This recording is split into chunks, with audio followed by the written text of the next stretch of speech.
So those three together, the two engines of enthusiasm and abhyasa, the practice, when done with enough intensity, with enough commitment, will guarantee us liftoff into the spiritual heights. Good morning, everyone. So as we heard in the reading today, one of the things that Swami Kriyananda wrote is that the inner universe is vastly more fascinating than the outer universe. And this inner and outer, it's useful to define those. Outer is anything that's accessible to the senses, meaning what we experience through the body and the impressions that it leaves on the mind.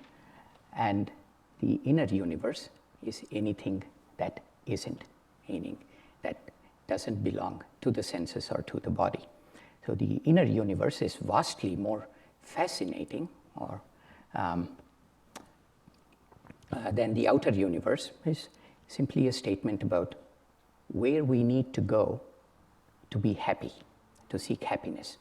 So Paramhansa Yogananda, whose teachings, as you all know, we follow here, he said that everything that we do, doesn't matter what, every action, every reaction, every thought, every aspiration, even if you at this moment adjust your position to be slightly more comfortable, it is all in whose final goal is merely to be happier, or an equivalent way of saying it is to be less unhappy, meaning along that spectrum move more towards happiness. And normally we internalize this particular instinct of ours by kind of saying, what are all the things that is going to make me happy? So mentally, most of us are working with a list. It's not necessarily explicit. Perhaps we have it written down somewhere. Chances are we haven't, but a list exists. It can be extracted. When that says, if I have this, if I have that, then I will be happy. And perhaps for those of us that are on the spiritual path, we are aware that the smaller we make that list, the more chance we have of that success. And so we say things like, if I have a roof over my head and I'm able to provide for my family and I'm healthy, I'll be happy. I don't need anything else. So we try to pare down that list. This, by its very nature, this is a bit of a slippery slope. In fact, it's a very big slippery slope because things are not under our control. Life doesn't work that way. I have a list and say, all that is in my list is that I be healthy. Well, guess what?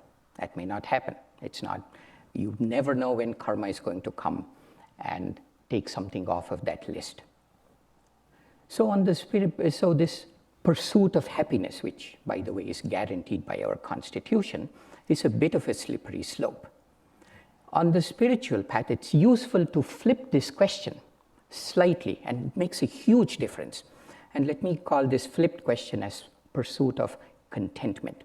So instead of making a list of all the things that are going to make me happy and trying to make that list as small as possible, how about if I make a list of all the things that even if I lose them, I will continue to be happy, and make that list as big as possible. Okay, this is the pursuit of contentment rather than the pursuit of happiness. Now, this little flip makes a huge difference for a couple of reasons. You know, I say, well, I have always had 10 pairs of shoes, 60 pairs of socks, at least one car that worked reliably. What if it came down to 2 pairs of shoes, 5 pairs of socks, and probably I don't have a car? Will I continue to be happy? Now, that's a bit of a facetious example, but it still makes the point. But what if we ask the bigger questions? If the house that I live in, I no longer have starting tomorrow, will I continue to be happy? And mind you, the question here is not so much well, I lost my house, I feel really, really bad, but I guess I will adjust to it and find some way to eke out happiness from this horrible situation I find myself in. It's not that kind of thing. It is a thing that says, well, I enjoyed it for as long as I had it, now it's gone, doesn't make a whit of a difference to me. What about even bigger questions? Say you worked for something all your life, and then after many, many years you realize that, well, the whole thing was futile. Would you continue to be happy? So would that belong in your contentment list? What if I lost my health? Would I continue to be happy? How high is the bar here, in other words? How big is this list? You know, we can study the lives of saints, and there are any number of examples that give us a clue to how big this list is. But there is many incidents actually, but one that I find the most inspiring from Swami Kriyananda's life. Swami Kriyananda, the founder of Ananda, Swamiji during the last decade or so of his life had quite a bit of health challenges, and his nurse, Miriam Rogers, after he left his body, she wrote a really marvelous book about what she noticed in Swamiji during those years. And that book is simply called Swamiji. And in that book, she narrates an incident. It's happened in 2007. And this was on May 18th. Swamiji was in Rome, Italy, and he had just spoken to a big auditorium of hundreds of people, introducing his book, The Essence of the Bhagavad Gita.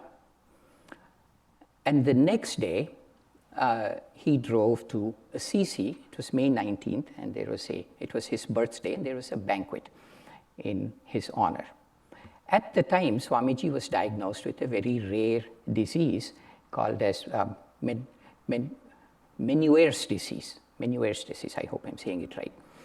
Now, this disease, it messes with your inner ear, and really the result of it is that your brain doesn't know whether you're sitting or standing, and so it doesn't really know what to tell your legs or your spine what to do. And this disease is made worse when you drive or when you are in an airplane, and it results in nausea, extreme weakness, and so many other things. So Swamiji drove to Assisi on May 19th, and the symptoms were severe enough that he had difficulty sitting up straight. His head was kind of coming down towards his chest. And despite all of this, he was blessing, greeting hundreds of people, and people could feel his vitality even behind this frail body. And at some point, he could no longer hold his head up straight. And Miriam writes, at the time, Jyotish was standing to one side, the spiritual director of Ananda, Jyotish, and then on the other side was Sri Kartikeyan, a devotee from India. And so at that point, they held his elbows, and Swamiji got up, or as Miriam writes it, they more or less had to lift him, and they took him towards his car. And she describes how Swamiji was at this point. His torso was leaning forward, legs back, feet on the floor, dragging behind him, head was down to his chest. And people in the audience were so sad to see that there were people in the audience that burst into tears. They wept. So, our Swamiji, how can this be happening? And then Swamiji came to the car, and at that point he lifted his head and he turned around and looked at the people, and there was such an extraordinary smile on his face, and his eyes were twinkling with a kind of bliss that just radiated out. Everybody really felt it.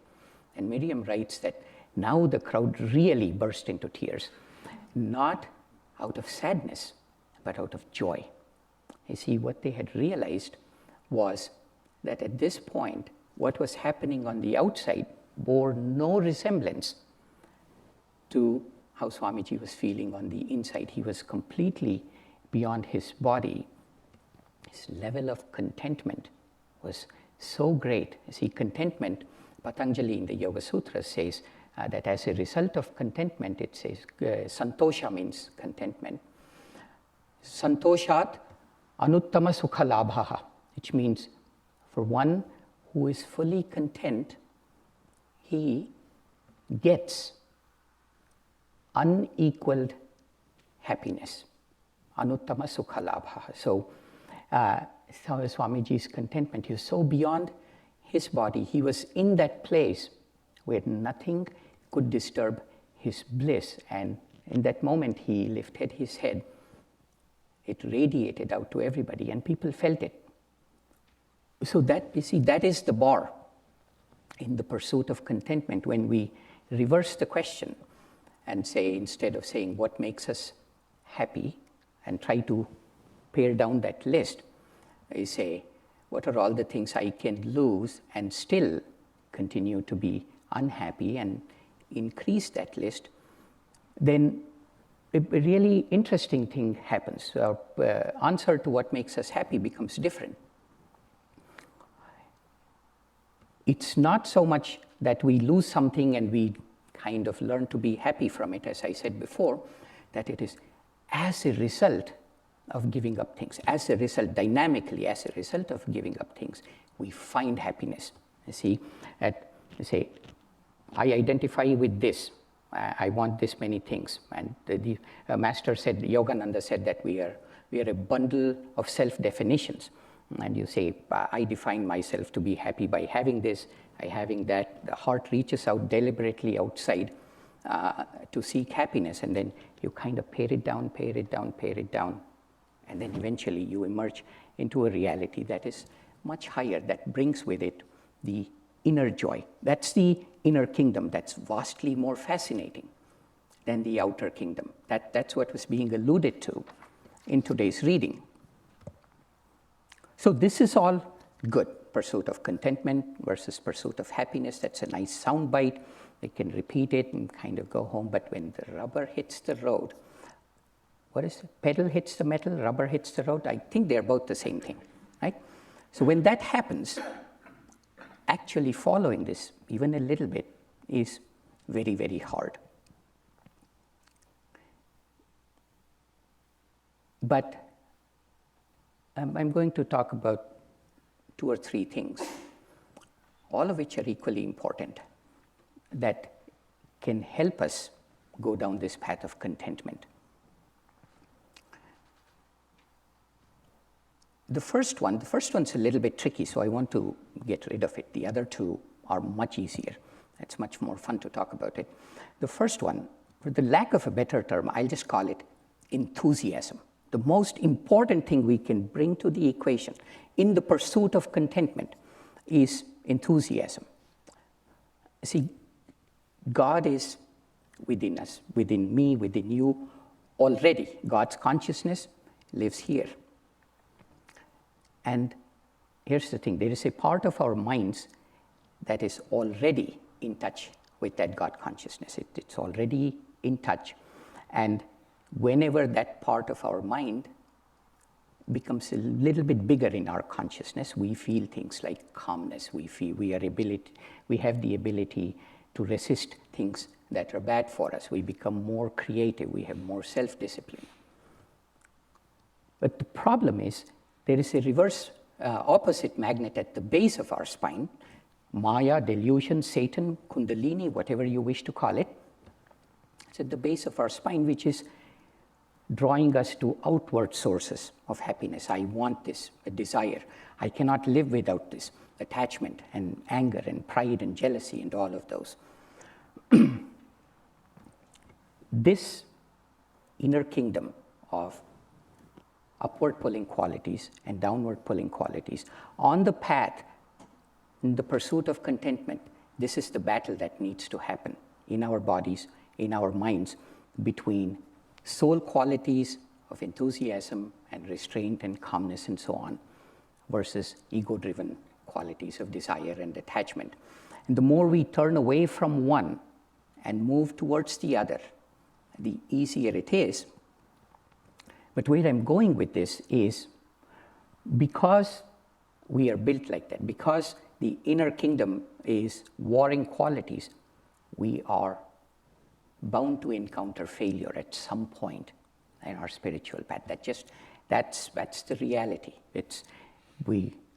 In the war for contentment, we might lose a battle here or there. Maybe you're sitting there saying, wow, I haven't meditated for a month. Nobody knows about this, but I know I haven't meditated for a month. Well, it doesn't matter. Today, meditate anyway. Sri Yukteswar said that everything will be all right if you put the right spiritual effort right now. So that's enthusiasm. Because built into this pursuit of contentment is that someday we are going to fail repeatedly. So the greatest ally in this battle is saying, doesn't matter, I'm going to come back. There is another aspect to this too. Has anybody ever tried to give up sugar in your life? I have tried. I'm quite an expert at it. I keep trying. It is very hard, right? What happens is the first few days or a week or whatever is very hard but after that few days or a week, it becomes easier. You know why? Not because giving up sugar has become easier, but because after the assault of sugar has stopped, our taste buds become more sensitive. We might feel the taste of a tart raspberry, which before didn't taste so good, but now it tastes better. You might even begin to enjoy vegetables a little bit more because the taste buds have become more refined. So you give up a sugar, and then you have to wait for that little bit. You have to go through that desert of unhappiness before you emerge into a more refined taste. Okay, is everybody with me?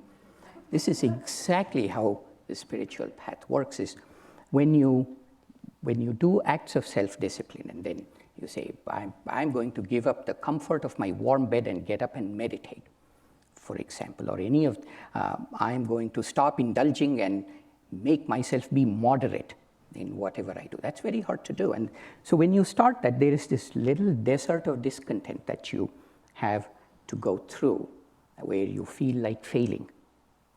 Enthusiasm and its accompanying qualities of self-discipline, self-control, they all come in there. All you need to do during that is, I know it's hard, I know I did a poor job, let me just do it anyway. As Riemann always says, you have to be present to win. Just show up, do something, and after a while, it'll take you farther. So that is the first important quality, the greatest ally on this that we have on our pursuit of contentment.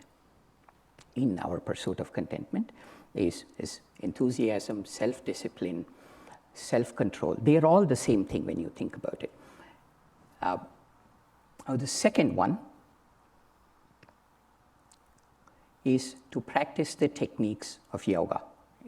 Paramhansa Yogananda brought a lot of techniques, ancient techniques, time-tested, that's why I say ancient, of yoga to us. And energization exercises. For those of you that don't know what it is a simple tensing and relaxing of body parts of the muscles. But in doing so, we go to the source of that tension and relaxation. We follow prana, the vital energy that causes the tension and causes the relaxation when it withdraws. And when we do it again and again with concentration, we stop thinking of ourselves as this bundle of flesh and bones, and instead think of ourselves as the vital energy, which knows no diminution, which knows no death or no disease. So our identification changes. Hong Saw is watching the breath along with the affirmation that says, I am that. We're often used to controlling things in life. Then you step back and watch that entity, which is the breath, which is fundamental to everything that is body related. You say, I'll not try to control it, I'll watch it. Well, where do you watch it from? You watch it from a place that is no longer of the body. So you are decreasing your body identification there. And then same, of course, even more with the techniques of Kriya Yoga. So where I'm going with all of these is the techniques of yoga have as their built-in outcome the result of contentment, because we go away from the body consciousness. So enthusiasm and practicing the techniques of yoga, these are two very practical techniques.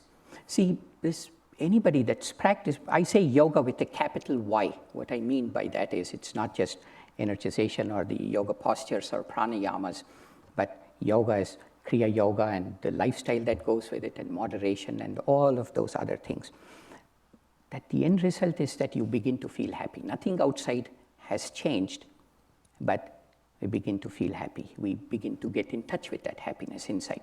The inner kingdom, the battle, has shifted towards the higher chakras. But those two are not enough, because these are self-effort. These are things that I can do, you can do. The third component, to tell you what that is, I need to talk about airplanes. I love airplanes.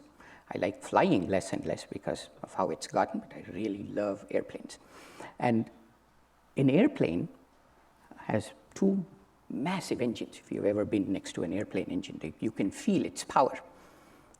But it's not the engine that makes the airplane fly at all. In fact, it's the air that makes the airplane fly, as all of you know.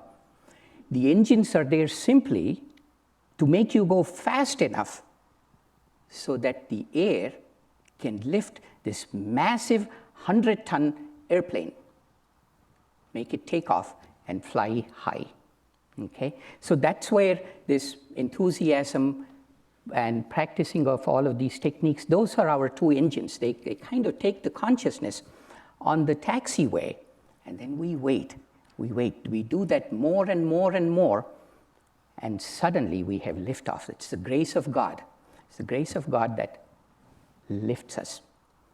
So the third most important aspect on this path of pursuit of contentment is that all of these things that we do and all the things that we do in life, do it with the conscious thought that it is not I, Lord, that is doing this. It is you that are doing it. It is your spiritual vayu, the air, that is giving me liftoff. So those three together, the two engines of enthusiasm and abhyasa, the practice, when done with enough intensity, with enough commitment, with enough self-control, will guarantee us liftoff into the spiritual heights. Om Shanti, Shanti, Shanti. Is that all of these things that we do and all the things that we do in life, do it with the conscious thought that it is not I, Lord, that is doing this. It is you that are doing it.